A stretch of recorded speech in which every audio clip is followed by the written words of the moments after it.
KGB के लिए तुम काम करते हो।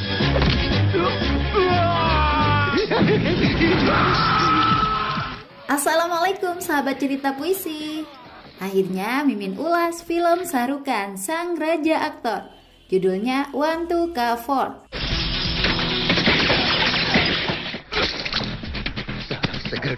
Ini bukan film horor, tidak pula soal koruptor. Ini tentang banyaknya polisi kotor. Kita sapa dulu ya para sahabat cerita puisi, seperti Lupita di Palu, Joni Pranata Sembiring di Binjai, Ahmad Azhar di Indramayu, Ainul Yakin Situbondo, Uje di Sukabumi, Bos Gapo di Parepare, lalu Muksin Lombok Tengah, Aldi Faang di Jogja, Laode di Wakatobi, dan akun bernama Anggita yang katanya kena PHP sama Mimin.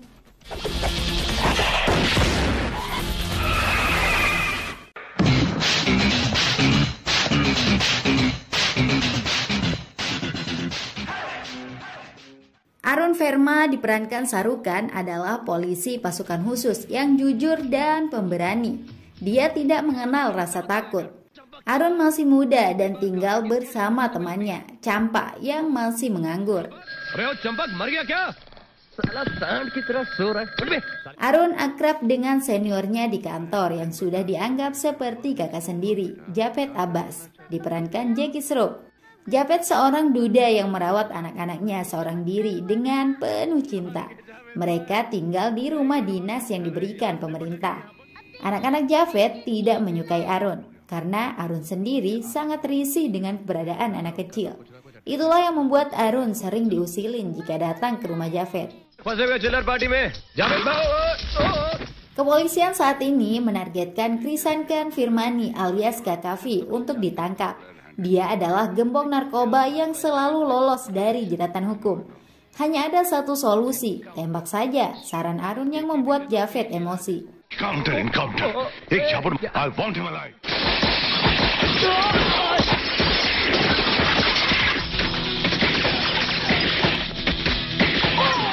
Dalam sebuah pertempuran dengan penjahat, salah satu anak buah Kakafi, Ramaswamy, berhasil ditangkap.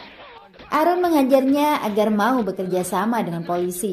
Informasi dari Ramaswamy, Kakafi akan melakukan transaksi narkoba di klub miliknya. Kepolisian bergerak cepat dan berhasil menangkap basah Kakafi dengan mudah. Kakafi sudah diamankan. Arun bosan hanya diam di kantor. Darah mudanya selalu membara. Ayo kita hajar seseorang, saya tidak bisa diam saja. Ayo kita pergi, saya butuh sedikit aksi, ujar Arun yang tak digubris Japet. Japet memiliki teman penjual kaset keliling bernama Gita, diperankan Juhi Chawla. Wajah Arun yang cukup ganteng membuat Gita naksir. Arun sendiri sama sekali tidak tertarik dengan Gita yang pecicilan.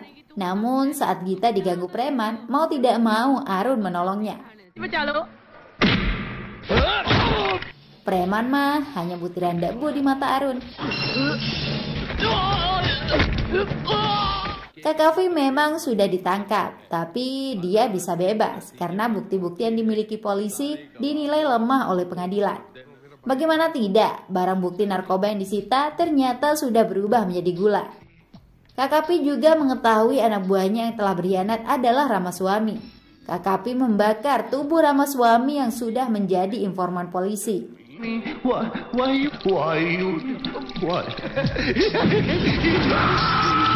Kepala CBI diwakar mencurigai ada pengkhianat di internal kepolisian. Namun saat ini dia belum bisa mendeteksi oknum tersebut. Japet ditugaskan melakukan penyelidikan siapa pengkhianat di kepolisian. Hasilnya akan dilaporkan ke komisaris. Barang bukti narkoba bisa diubah menjadi gula. Tentu saja ada keterlibatan banyak oknum. Japet mempertanyakan petugas penjaga ruang penyimpanan, Rajendra. Namun Rajendra mengaku tidak tahu apa-apa. Arun melihat Japet yang berbicara dengan Rajendra. Arun sama sekali tidak dilibatkan. Saya akan memberitahu kamu kalau saya sudah mengetahuinya. Saya tidak pernah menyimpan rahasia apapun dari kamu, kata Javed. इतनी छोटी सी बात पे नाराज होने की क्या जरूरत है? Malamnya Javed tengah memberikan cerita kepada anak-anaknya. Salah seorang perwira polisi, Sawan, tidak bisa menghubungi Javed sehingga Arun ditelepon. Sawan menginformasikan bahwa ada transaksi narkoba di komplek Lokanwala. Arun langsung menjemput Javed. Anak-anaknya terlihat sedih karena ditinggal kerja oleh ayahnya. Seharusnya Arun tidak mengajak ayah mereka di tengah malam begini.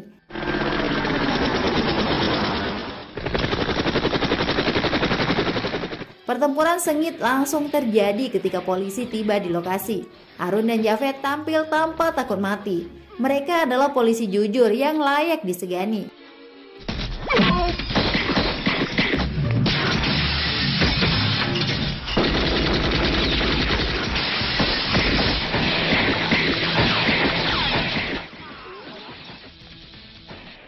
Polisi lebih unggul dalam tembak-menembak, tapi Javed kehabisan peluru saat 1 lawan 1. Untung saja ada polisi lain yang menembak penjahat. Lalu tanpa diduga, polisi itu justru menembak Javed juga.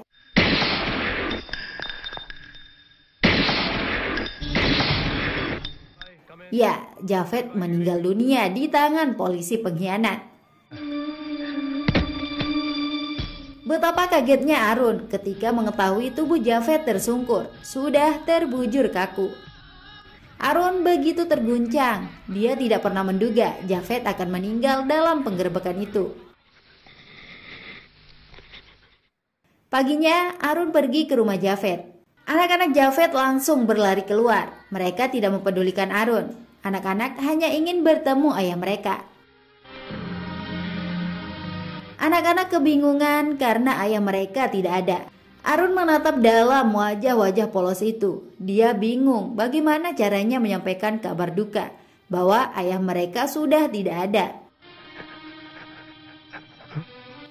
Hanya air mata yang terus mengalir. Arun tidak sanggup berbicara. Selama ini Javed bukan hanya ayah bagi anak-anak, tapi juga berperan sebagai ibu. Tidak lama, mobil ambulan datang membawa jenazah Javed Abbas. Rekan-rekan polisi menangisi mayat Javed. Lalu bayangkan bagaimana perasaan anak-anak itu yang melihat ayahnya tidak bisa bergerak lagi. Mereka masih polos, belum bisa mengerti apa yang sebenarnya terjadi. Hanya anak sulung yang bisa memahami jika ayahnya sudah meninggal. Apa yang terjadi dengan ayah, kakak? Kenapa ayah tidur? Beritahu kami, kakak, ujar anak-anak itu membuat sang kakak semakin sedih. Teman Javed, Gita, memikirkan nasib anak-anak yang masih kecil itu. Gita mau membantu merawat mereka, tapi Arun mengaku akan merawatnya sendiri. Tidak mudah merawat mereka, apalagi Arun semakin dibenci. Masalahnya Javed sudah meninggalkan wasiat kepada komisaris polisi bahwa anak-anaknya diserahkan ke Arun jika terjadi sesuatu pada dirinya. Awalnya Arun berencana membawa anak-anak ke panti asuhan saja.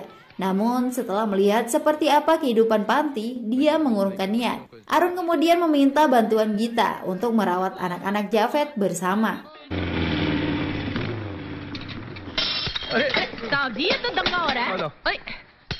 Sepertinya Gita memiliki kemampuan menaklukkan hati anak-anak. Dia dengan mudah bisa cepat akrab. Hubungan Arun dan Gita juga semakin dekat. Cinta Gita sepertinya tidak akan bertepuk sebelah tangan lagi.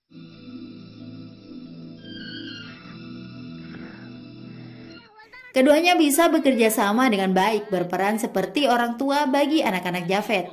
Arun juga tetap menjalankan tugasnya sebagai polisi, namun belum ada aksi penggerebekan seperti dulu. Polisi masih sibuk melanjutkan misi Javed yang belum tuntas. Untuk menuntaskan misi Javed, saya sudah menugaskan seorang polisi menyamar dan bergabung dengan mafia narkoba. Hanya saya yang tahu ini, kata Kepala CBI Diwakar kepada komisaris polisi. Arun sendiri mulai membuka buku milik Javed, isinya tentang kasus Kakafi. Arun kemudian pergi ke klub Flamingo untuk bertemu Kakafi. Betapa kagetnya Arun melihat penari klub di sana, ternyata Gita. Penampilannya sangat jauh berbeda. Anehnya Arun tidak dikenal, wanita itu mengaku bukan Gita.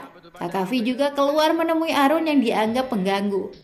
Arun yang mabuk mengeluarkan pistolnya, namun direbut petugas keamanan klub. Arun kemudian diusir pergi.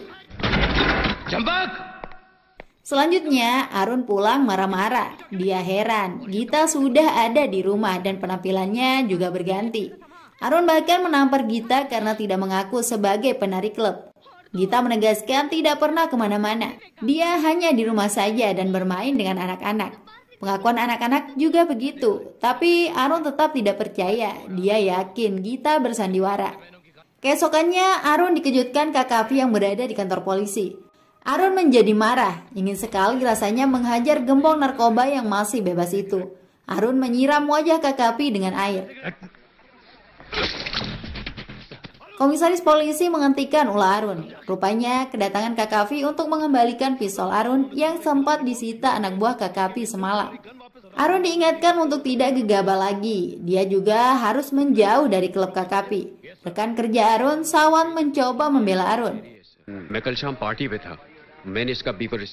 Tidak lama, Arun mendapat informasi dari seseorang yang membenci Kak Kavi bahwa akan ada transaksi jual beli narkoba di klub Flamingo.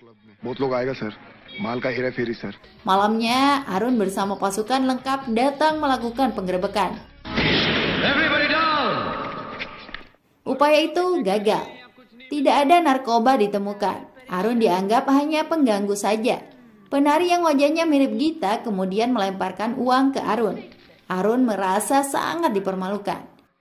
Pulang-pulang, Arun menemukan anak-anak bernyanyi bersama Gita dan Campak. Arun risih dengan kebisingan itu. Dia hampir saja bersikap kasar dengan anak kecil. Kamu tidak bisa menyayangi orang lain. Kamu tidak tahu cara berteman dengan anak-anak. Apa sebenarnya mau kamu? Jangan karena kamu ada masalah, kami yang jadi korban, ujar Campak. Arun menyadari kekeliruannya. Dia kemudian minta maaf kepada anak-anak. Dia mulai belajar menyayangi dan membuat bahagia anak-anak Javed. Mereka pun kini akrab dan main bersama. Mengurus anak kecil memang tidak mudah, bukan hanya butuh waktu, tenaga, dan kesabaran, tapi juga uang yang cukup, karena banyak kebutuhan sehari-hari yang harus dipenuhi. Di kantor, Arun dipanggil oleh komisaris. Arun diberitahu jika rumah dinas yang ditinggali keluarga Javed harus segera dikosongkan, karena anak-anak Javed masih kecil sehingga tidak memiliki hak apapun lagi. Arun kemudian mengajak anak-anak pindah rumah, tentu saja dengan berat hati. Mereka dibawa ke tempat tinggal Arun yang sempit dan kotor. Common bathroom? Javed pasti punya banyak harapan untuk anak-anaknya. Tapi saya tidak becus merawat mereka, ujar Arun kepada Gita. Besoknya Arun dan Gita pergi mencari rumah yang layak. Rumah yang ditemukan cukup besar dan mewah. Sayangnya belum ada uang untuk menyewa atau membelinya. Tiba-tiba Arun mendapat telepon dari Sawan bahwa salah satu rekan mereka mati bunuh diri. Masalah ekonomi menjadi alasan. Keluarganya menjadi sangat tertekan. Peristiwa itu membuat Arun mengambil langkah radikal. Polisi dan keluarganya harus bahagia. Down everybody! Arun menutup wajahnya dan melakukan perampokan di klub milik Kak Kavi. Kak Kavi diikat dan disumpal. Uang juga dilempar ke wajah wanita yang mirip Gita. Arun membalas perlakuannya beberapa waktu lalu. Uang yang dirampok digunakan untuk membeli rumah dan disumbangkan ke panti asuhan. Anak-anak Javed sangat bahagia karena sekarang bisa tinggal di rumah yang besar. Gita mempertanyakan dari mana Arun mendapatkan uang sehingga bisa membeli rumah. Arun tidak mau menjawab pertanyaan itu. Tidak mungkin dia bicara jujur. Hari berganti. Arun baru bangun dari tidurnya yang nyenyak. Tapi Gita sudah tidak ada di rumah. Komisaris polisi tiba-tiba datang bersama pasukan. Dia membawa surat perintah untuk menggeledah rumah Arun. Ini tidak ada kaitannya dengan perampokan yang dilakukan Arun. Hal mengejutkan, ada barang sitaan narkoba yang ditemukan di rumah Arun. Tentu saja Arun kaget dan merasa dijebak. Dia ditangkap dan harus mempertanggungjawabkan perbuatannya di hadapan komite penyelidikan. Anak-anak sedih Arun ditangkap. Arun juga berat hati meninggalkan mereka. Untungnya ada Sawan yang mau menjaga anak-anak Javed. Selanjutnya, Arun disidang oleh Komite Penyelidikan terkait penemuan kokain dan heroin di rumahnya. Itulah barang yang hilang dari ruang penyimpanan kepolisian. Tindakan Arun yang telah membeli rumah mewah menjadi salah satu kecurigaan juga. Arun beralasan dia hanya menyewa saja sebagai tempat tinggal anak-anak Javed. Rupanya pemilik rumah yang sudah dibeli, Naraindas Juneja, dihadirkan dalam sidang tersebut. Fakta terungkap, Arun membeli rumah itu seharga 1,5 juta rupiah. Arun menjadi tersudut. Dia tidak mampu menjawab sumber uang. Polisi yang menyamar dan menyusup ke gembong narkoba juga dihadirkan sebagai saksi. Dialah Gita Chondri, gadis yang selama ini bersama Arun dan juga Kak Kavi. Betapa kagetnya Arun mengetahui itu. Ternyata Gita adalah polisi rahasia yang sejak lama memberikan informasi kegiatan Kak Kavi kepada almarhum Javed. Gita lah yang ditugaskan menyelesaikan misi Javed untuk mengungkap pengkhianat di internal kepolisian. Arun lebih dikagetkan lagi ketika Gita menyebutnya sebagai perampok. Gita dengan mudah mengenal pelaku perampokan uang Kak Kavi adalah Arun Verma. Saya mencintai Arun, tapi saya mengatakan apa yang saya lihat dan saya ketahui, ucap Gita. Hancur hati Arun mendengar semuanya. Gita sudah sangat melukai perasaan dan kepercayaannya.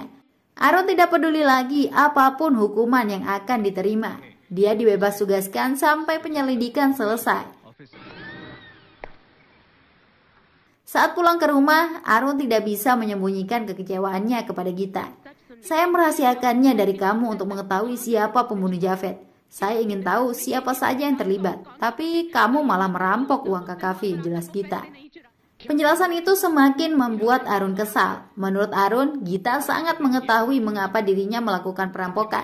Semuanya dilakukan demi kebahagiaan anak-anak Javed. Tapi kamu tidak bisa melihat ini semua. Kamu hanya melihat saya sebagai perampok, ujar Arun. Arun sangat kecewa dengan Gita. Dia pergi menenangkan diri ke kuburan Javed. Arun tidak tahu harus berbuat apa lagi. Dia tidak mengerti apa yang sebenarnya terjadi, baik tentang jebakan narkoba maupun kematian Javed. Tiba-tiba Arun mengingat sesuatu. Sebelum meninggal, Javed sempat dilihat berbicara serius dengan Rajendra. Saat itu juga Arun mencari keberadaan Rajendra dan menemukannya di sebuah apartemen baru. Siapa yang menaruh narkoba di rumah saya? Apa yang kamu bicarakan dengan Javed sebelum dia meninggal? Tanya Arun. Rajendra mengaku tidak tahu apa-apa. Setelah Arun memukul dan menyiksanya, barulah dia berbicara jujur. Saya tidak tahu siapa yang membunuh Javed, ungkap Rajendra. Arun kaget dengan pengakuan itu. Dia baru menyadari jika Javed dibunuh oleh polisi juga. Demi menyelamatkan diri, Rajendra juga berbicara tentang narkoba di rumah Arun. Bisa saja ditaruh oleh Jedi atau yang lain, karena banyak polisi terlibat hingga level atas. Arun yang marah kemudian membunuh Rajendra. Arun juga langsung menelpon Gita yang saat itu bersama komisaris. Arun meminta Gita datang ke rumah Jedi, karena Jedi bisa memberikan banyak informasi. Sebelum Arun bisa berbicara dengan Jedi, ada orang lain yang datang menghabisi nyawanya.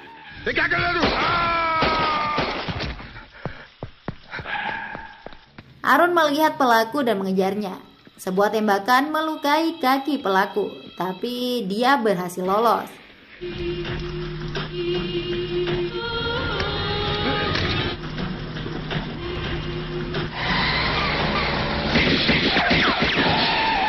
Gita yang sudah datang tidak bisa membantu banyak. Arun justru menanyakan Gita, bagaimana bisa ada orang lain tahu jika Arun akan menemui Jedi?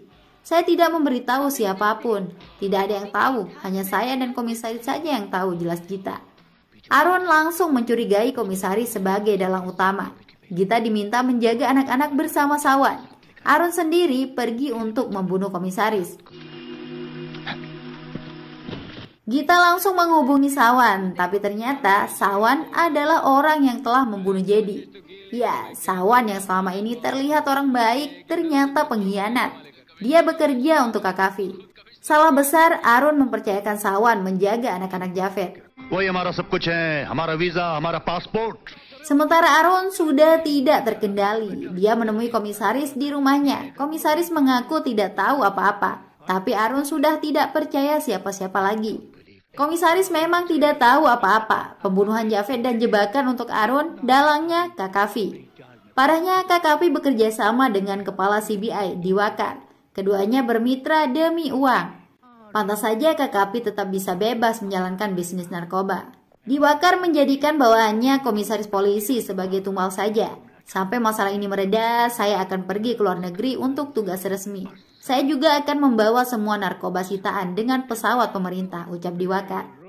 Keduanya dikagetkan dengan tamu yang datang ke rumah Diwakar. Kak Kavi diminta bersembunyi dulu. Orang yang datang adalah Gita. Kedatangan Gita untuk meminta bantuan agar bisa menghentikan Arun yang saat ini mencurigai komisaris. Gita dibuat kaget karena Diwakar mengetahui tentang kematian Jedi. Kak Kavi yang mengintip juga kaget melihat penari klubnya ternyata polisi. Kak Kavi yang emosi spontan saja menembak Gita. Untungnya Gita berhasil melarikan diri. Gita menemui Arun yang sedang mengintimidasi komisaris polisi. Menurut Gita, kepala CBI Diwakar adalah pengkhianat. Dialah yang selama ini bekerja sama dengan Kak Kavi. Informasi dari Gita membuat komisaris panik karena Diwakar akan segera ke luar negeri dan narkoba bisa dibawa juga. Diwakar dan Kak Kavi sudah di dalam pesawat. Pasukan polisi datang mengepung. Kak Kavi menyandera Diwakar agar bisa melarikan diri. Lalu Kak Kavi menembak Diwakar.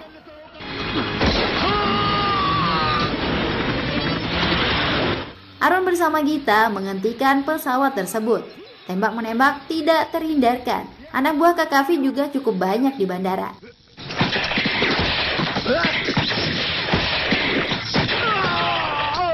Namun Kak Kavi berhasil dikalahkan.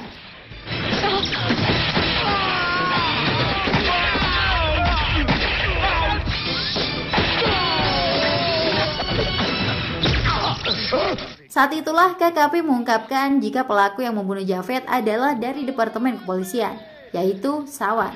Kak Kavi kemudian ditembak hingga mati oleh Sawan. Sawan sudah tidak bisa mengelak, dia mengakui semuanya. Tapi Arun tidak bisa berbuat apa-apa karena anak sulung Javed disandra. Sawan meminta Gita untuk segera mengambil koper yang berisi narkoba. Alasan pengkhianatan Sawan sederhana. Dia bosan menjadi polisi jujur. Sawan hanya ingin punya banyak uang. Javed terpaksa dibunuh karena ingin membongkar pengkhianat di kepolisian.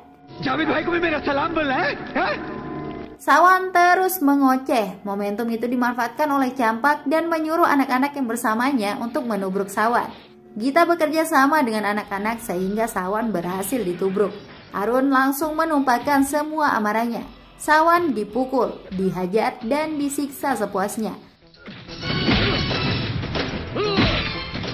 Lalu Sawan dibunuh atas dosanya yang telah membunuh Javed. Para pengkhianat dan mafia narkoba kini sudah tidak ada lagi. Arun juga kembali aktif bekerja sebagai polisi karena dia terbukti perwira berdedikasi. Film selesai, bye-bye.